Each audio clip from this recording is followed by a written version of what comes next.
ಪೌರ ಕಾರ್ಮಿಕರೊಂದಿಗೆ ಉಪಹಾರ ಸೇವಿಸಿದ ಶಾಸಕ ಎಸ್ ಮುನಿರಾಜು. ಕಾರ್ಮಿಕರೇ ಈ ದೇಶದ ಬೆನ್ನೆಲುಬು, ಕಾರ್ಮಿಕರ ದುಡಿಮೆಯಲ್ಲಿ ಅಡಗಿದೆ ದೇಶದ ಅಭಿವೃದ್ಧಿ ಎಂದು ಶಾಸಕ ಎಸ್ ಮುನಿರಾಜು ಹೇಳಿದ್ದಾರೆ. ದಾಸರಹಳ್ಳಿ ವಿಧಾನಸಭಾ ಕ್ಷೇತ್ರ ಕಾರ್ಮಿಕ ಮೋರ್ಚಾ ವತಿಯಿಂದ ಅಸಂಘಟಿತ ಕಾರ್ಮಿಕ ಮೋರ್ಚಾ ಅಧ್ಯಕ್ಷರು ಆದ ಚಿಕ್ಕಸಂದ್ರ ಸಿಎನ್ ದಯಾನಂದ ನೇತೃತ್ವದಲ್ಲಿ ಕಾರ್ಮಿಕ ದಿನಾಚರಣೆ ಅಂಗವಾಗಿ ಹಮ್ಮಿಕೊಂಡಿದ್ದ ಪೌರ ಕಾರ್ಮಿಕರಿಗೆ ಸನ್ಮಾನಿಸಿ ಅವರೊಂದಿಗೆ ಉಪಹಾರ ಸೇವಿಸಿದರು. ಪೌರ ಕಾರ್ಮಿಕರ ಕೆಲಸ ಕ್ಲಿಷ್ಟಕರವಾದದ್ದು. ಸ್ವಚ್ಛತೆ ಮಾಡುವ ಕೆಲಸ ಸರಳವಾಗಿಲ್ಲ. ಕಸ ಸ್ವಚ್ಛತೆ ಮಾಡುವುದಾಗಿ ಅನೇಕ ಸಮಸ್ಯೆಗಳನ್ನು ಎದುರಿಸಬೇಕಾಗಿದೆ. ಸಾಂಕ್ರಾಮಿಕ ರೋಗಗಳು ಅಂಟುವ ಸಂಭವವೇ ಹೆಚ್ಚು. ಅದನ್ನು ಮೀರಿ ಕಸ ಸ್ವಚ್ಛ ಮಾಡಿ ನಮ್ಮ ನಗರವನ್ನು ಸುಂದರವಾಗಿಡುವ ಕೆಲಸ ಮಾಡುತ್ತಾರೆ. ಅಂತವರಿಗೆ ಎಲ್ಲಾ ರೀತಿಯ ಸೌಲಭ್ಯ ಒದಗಿಸಿ ಅವರ ಜೊತೆ ನಿಲ್ಲುವುದು ನಮ್ಮ ಆದ್ಯ ಕರ್ತವ್ಯ ಎಂದಿದ್ದಾರೆ. ಈ ಶ್ರಮಜೀವಿಗಳೇ ಇಲ್ಲದ ದೇಶವನ್ನ ಊಹಿಸಲು ಸಾಧ್ಯವಿಲ್ಲ. ಹಗಲು ರಾತ್ರಿ ಎಂದು ನೋಡುವುದಿಲ್ಲ. ಬಿಸಿಲು ಮಳೆ ಗಾಳಿಗೂ ಜಗ್ಗೋದಿಲ್ಲ. ಕಠಿಣ ಪರಿಶ್ರಮ ಮತ್ತು ಸಮರ್ಪಣಾ ಭಾವದಿಂದ ಕೆಲಸ ಮಾಡುವ ಪ್ರತಿಯೊಬ್ಬ ಶ್ರಮಜೀವಿಗಳ ಕೆಲಸವನ್ನ ಗೌರವಿಸುವ, ಇವರ ಶ್ರಮವನ್ನ ಗುರುತಿಸುವ, ಇವರ ಕಷ್ಟವನ್ನ ಸ್ಮರಿಸುವ ಸಲುವಾಗಿ ಮೇ 1ರಂದು ಅಂತಾರಾಷ್ಟೀಯ ಕಾರ್ಮಿಕರ ದಿನ ಎಂದು ಆಚರಿಸಲಾಗಿದೆ ಎಂದಿದ್ದಾರೆ. ಈ ಸಂದರ್ಭದಲ್ಲಿ ಮಂಡಲ ಅಧ್ಯಕ್ಷ ಮೇದರಹಳ್ಳಿ ಸೋಮಶೇಖರ್, ಬಿ ಕೃಷ್ಣಮೂರ್ತಿ, ಗಂಗರಾಜು, ನವೀನ್, ಶಾಂತಮ್ಮ, ರಾಜೇಂದ್ರ ರೆಡ್ಡಿ, ಪೌರ ಕಾರ್ಮಿಕರು ಇನ್ನು ಮುಂತಾದವರು ಉಪಸ್ಥಿತರಿದ್ದರು. ಕಾರ್ಮಿಕರ ದಿನಾಚರಣೆ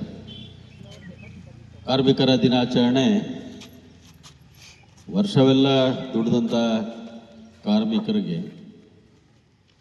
ಒಂದು ದಿನಾಚರಣೆ ಮಾಡಿ, ಅವತ್ತು ಅನೇಕ ಕಾರ್ಮಿಕ ಸಂಘಟನೆಗಳು ಇವತ್ತು ತಮ್ಮ ನ್ಯಾಯಯುತ ಹೋರಾಟದ ಬಗ್ಗೆ ಅನೇಕ ಕಾರ್ಯಕ್ರಮಗಳನ್ನ ಮಾಡ್ತಾರೆ. ನಮ್ಮ ಕ್ಷೇತ್ರದಲ್ಲೂ ಕೂಡ ನಮ್ಮ ಕಾರ್ಮಿಕ ಮೋರ್ಚಾದ ಅಧ್ಯಕ್ಷ ಅಂತ ದಯಾನಂದರವರ ನೇತೃತ್ವದಲ್ಲಿ, ನಮ್ಮ ಮಂಡಲ ಅಧ್ಯಕ್ಷ ಅಂತ ಸೋಮಶೇಖರ್ ಅವರು, ನಮ್ಮ ಮುಖಂಡರಾದಂಥ ಗಂಗರಾಜರವರು, ಕೃಷ್ಣಮೂರ್ತಿಯವರು, ಈ ಬಡಾವಣೆಯ ಹಿರಿಯರಾದಂಥ ಲಕ್ಕಪ್ಪನವರು, ನಾಗರಾಜ್ ಅವರು, ತ್ಯಾಗರಾಜ್ ಅವರು, ರೆಡ್ಡಿಯವರು, ನಮ್ಮ ಎಲ್ಲ ಮುಖಂಡರು, ಯಾರು ಹೆಸರು ಹೇಳಲ್ಲ ಅಂತ ತಪ್ಪು ತಿಳ್ಕೊಂಬೇಡಿ, ನಮ್ಮೆಲ್ಲ ಕೃಷ್ಣಮೂರ್ತಿಯವರು, ನಮ್ಮೆಲ್ಲ ಮಹಿಳಾ ಮುಖಂಡರುಗಳಾದಂಥ ಶಾಂತಮ್ಮ ಅವರು, ನೀಶಾ ಸಿಂಗ್ ಅವರು, ಮಾದೇವ್ ಅವರು, ಪೌರ ಕಾರ್ಮಿಕ ಅದನ್ನು ಇದೇ ನಮ್ಮ ದಾಸರಳ್ಳಿ ವಲಯದಲ್ಲೇ ಕೊಡುವಂಥ ಕೆಲಸ ಮಾಡೋಣ. ಎಲ್ಲರಿಗೂ ಕಾರ್ಮಿಕ ದಿನಾಚರಣೆಯ ಶುಭಾಶಯಗಳು. ನಮ್ಮ ಮುಖಂಡರೆಲ್ಲ ನಿಮ್ಮೊಟ್ಟಿಗಿರ್ತೀವಿ ನಾವು. ನಿಮಗೆ ಅನೇಕ ಜನ ಪಾಪ ಸರ್ಕಾರಿ ಜಮೀನಲ್ಲಿ ಮಲ್ಸಂದ್ರದಲ್ಲಿ ಸಣ್ಣ ಪುಟ್ಟ ಮನೆಗಳಲ್ಲಿ ವಾಸ ಮಾಡ್ತಾರೆ. ಅಲ್ಲಿ ಹೋದಾಗ ಸರಿಯಾಗಿ ರಸ್ತೆ ಇಲ್ಲ, ಸರಿಯಾಗಿ ಕುಡಿಯೋಕ್ಕೆ ನೀರಿಲ್ಲ, ಅವ್ರಿಗೆ ಹಕ್ಕುಪತ್ರ ಇಲ್ಲ, ಇಂಥ ಎಲ್ಲ ಸಮಸ್ಯೆಗಳ ಮಧ್ಯೆ ಅಲ್ಲಿ ವಾಸ ಮಾಡ್ತಾರೆ.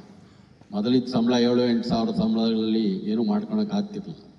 ಆದರೆ ಕೆಲಸಕ್ಕೆ ಸೇರಿದ್ದಾರೆ, ವಿಧಿ ಇಲ್ಲ, ನಮ್ಮಲ್ಲಿ ಒಂದಷ್ಟು ಹಕ್ಕುಪತ್ರ ಕೊಡಿಸ್ಬೇಕು, ಅದು ಸ್ಲಮ್ ಬೋರ್ಡ್ಗೆ ಹಸ್ತಾಂತರ ಮಾಡಿ ಅಲ್ಲಿ ಹಕ್ಕುಪತ್ರ ಕೊಡಿಸೋವಂಥ ಕೆಲಸನೂ ಮಾಡೋಣ.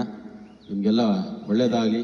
ಪೌರ ಕಾರ್ಮಿಕರಿಗೆ ಭಗವಂತ ಆಯುರಾರೋಗ್ಯ, ಐಶ್ವರ್ಯ, ನೆಮ್ಮದಿ, ಸುಖ, ಶಾಂತಿ ಕೊಟ್ಟು ಇವತ್ತು ಕಾಯಂ ನೌಕರರಾಗಿ ಇವತ್ತು ಪರ್ಮನೆಂಟ್ ಗೌರ್ಮೆಂಟ್ ಎಂಪ್ಲಾಯ್ ಆಗ್ತಿರೋ ಇವತ್ತಿಂದ ನಿಮಗೆಲ್ಲ ಒಳ್ಳೆಯದಾಗಲಿ. ಎಲ್ಲ ಕ್ಲೀನಾಗಿ ತಲೆಗೆಲೆ ಬಾಚ್ಕೊಂಡು ಪೌಡ್ರಿಗೆ ಬಿಡಲ್ಲ. ಇಡೀ ಸಮಾಜದಲ್ಲಿ ಕಾರ್ಖಾನೆಗೆ ಹೋದ್ರೆ ಒಳಗಡೆ ನೆರಳಲ್ಲಿ ಕೆಲಸ ಮಾಡ್ಬೋದು. ಯಾವುದೋ ಗಾರ್ಮೆಂಟ್ಗೆ ಹೋದ್ರೆ ಮಿಷಿನ್ ಮೇಲೆ ಕೂತ್ಕೊಂಡು ಬಟ್ಟೆ ಹೊಲಿಬೋದು. ಇನ್ನೊಂದು ಯಾವ್ದಾದ್ರು ಫ್ಯಾಕ್ಟ್ರಿಗೆ ಹೋದ್ರೆ ಒಳಗಡೆ ಕೆಲಸ ಮಾಡ್ಕೊಂಡು ಈಚೆಗೆ ಬರ್ಬೋದು. ಪೌರ ಕಾರ್ಮಿಕರಿಗೆ ಬಹಳ ಜವಾಬ್ದಾರಿ ಇರ್ತಕ್ಕಂಥ ಕೆಲಸ. ಬೆಳಗ್ಗೆ 6 ಗಂಟೆಗೆ ಅವರು 6:30ಗೆ ಬಂದು ಅಟೆಂಡೆನ್ಸ್ ಕೊಟ್ಟು ಮನೆಯ ಕಸ ಸಂಗ್ರಹ ಮಾಡಿ, ರಸ್ತೆ ಬೀದಿ ಬದಿಗಳನ್ನ ಕಸ ಹೊಡೆದು, ನಮ್ಮಲ್ಲಿರ್ತಕ್ಕಂಥ ಎಲ್ಲ ಕೊಳಚೆನ ತಗೊಂಡೋಗಿ ಹೊರಗಡೆ ಹಾಕಿ ನಮ್ಮ ಸಮಾಜ ಮತ್ತು ಬಡಾವಣೆಗಳು, ರಸ್ತೆಗಳನ್ನ ಸ್ವಚ್ಛ ಮಾಡುವಂಥ ಭಾಳಷ್ಟು ಜವಾಬ್ದಾರಿ ನಮ್ಮ ಪೌರ ಕಾರ್ಮಿಕರ ಮೇಲಿದೆ. ಏನಾದರೂ ಒಂದು ವಾರ ಸ್ಟ್ರೈಕ್ ಆಗೋಯ್ತು ಅಂತೇಳಿ, ನಮ್ಮ ಮನೆ ಕಸ ಆಚೆಗೆ ಹೋಗಲಿಲ್ಲ ಅಂತೇಳಿ ನಾವ್ಯಾರೂ ಮನೆಯಲ್ಲಿ ವಾಸ ಮಾಡೋಕ್ಕಾಗಲ್ಲ. ಆ ವಾಸನೆ ಕುಡ್ಕೊಂಡು ನಾವು ಇರೋಕ್ಕಾಗಲ್ಲ. ದೇಶಕ್ಕೆ ಸ್ವತಂತ್ರ ಬಂದು 78 ವರ್ಷ ಆಯಿತು. ಆದರೂ ಕೂಡ ಎಲ್ಲೋ ಗಾಡಿ ಆಟೋ ನಮ್ಮ ರಸ್ತೆಗೆ ಬಂದರೂ ಕೂಡ ಅಲ್ಲಾಕದೆ ತಂದು ರೋಡ್ ಪಕ್ಕದಲ್ಲಿ ಎಸೆದ್ಬಿಟ್ಟು ಹೋಗ್ತಾರೆ. ಅನೇಕ ಕಡೆ ಈ ಸಮಸ್ಯೆ ಇದೆ. ನರೇಂದ್ರ ಮೋದಿಯವರು ಈ ದೇಶದ ಪ್ರಧಾನಿ ಆದಾಗ ಸ್ವಚ್ಛ ಭಾರತ್ ಅಭಿಯಾನದಲ್ಲಿ ಈ ದೇಶದ ಎಲ್ಲ ಜನ ಕೈ ಜೋಡಿಸಿದ್ರೆ ಮಾತ್ರ ಈ ದೇಶ ಸ್ವಚ್ಛ ಆಗ್ತದೆ ಅಂತ ಹೇಳಿದ್ರು. ಆದರೂ ಅನೇಕ ದಡ್ಡರು, ಮೂರ್ಖರು ಅಥವಾ ಜ್ಞಾನ ಇದೆಯೋ ಇಲ್ವೋ ಗೊತ್ತಿಲ್ಲ, ಕಸ ಬಂದಾಗ, ಆಟೋ ಬಂದಾಗ ಆಟೋಗೆ ಹಾಕದೆ ರಸ್ತೆಯಲ್ಲಿ ಬಿಸಾಕುವಂಥ ಪದ್ಧತಿ ಇನ್ನೂ ಮುಂದುವರಿಸಿದ್ದಾನೆ.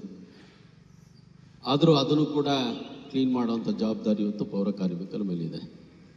ಪೌರ ಕಾರ್ಮಿಕರು ಪಾಪ ಇವರೆಲ್ಲ ಕೆಲಸಕ್ಕೆ ಸೇರಿದಾಗ 10,000, 12,000, 13,000 ತಗೊಂಡು ಇವಾಗ 17,000 ಬಂದವ್ರೆ.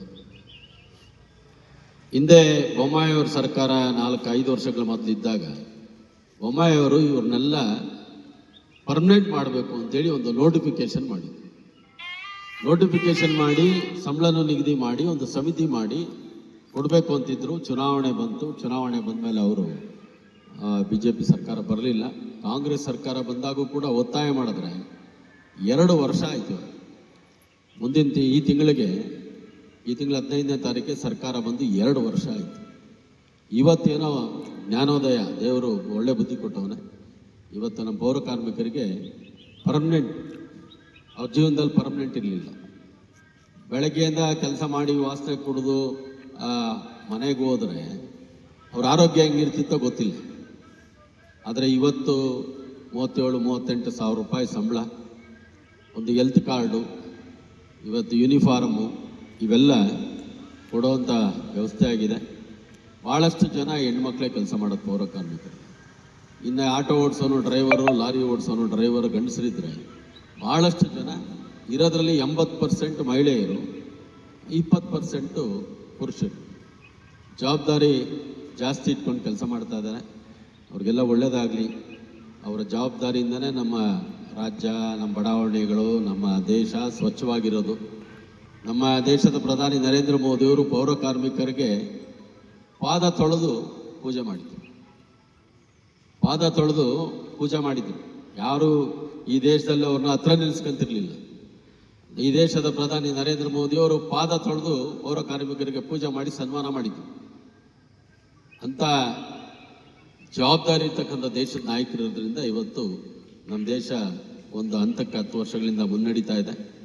ಇವರಲ್ಲೂ ಸಂಘಟನೆಗಳಿದೆ, ಸಂಘ ಇದೆ, ಹೋರಾಟ ಮಾಡ್ತಾರೆ. ಆದರೆ ಅವ್ರ ಕೂಗು ಸರ್ಕಾರಕ್ಕೆ ಕೇಳಲ್ಲ. ಆದರೆ ಇವತ್ತು ಅಂತಿಮವಾಗಿ ಎಲ್ಲರನ್ನೂ ಕರೆಸಿದ್ದಾರೆ. ಸುಮಾರು 14,000 ಚಿಲ್ಲರೆ ಜನ ಪೌರ ಕಾರ್ಮಿಕರು ಇವತ್ತು ಸೇರ್ತಾ ಇದ್ದಾರೆ. ನಮ್ಮಲ್ಲಿ ಯಾರೋ ಹೊಸದಾಗಿ ಸೇರೋರು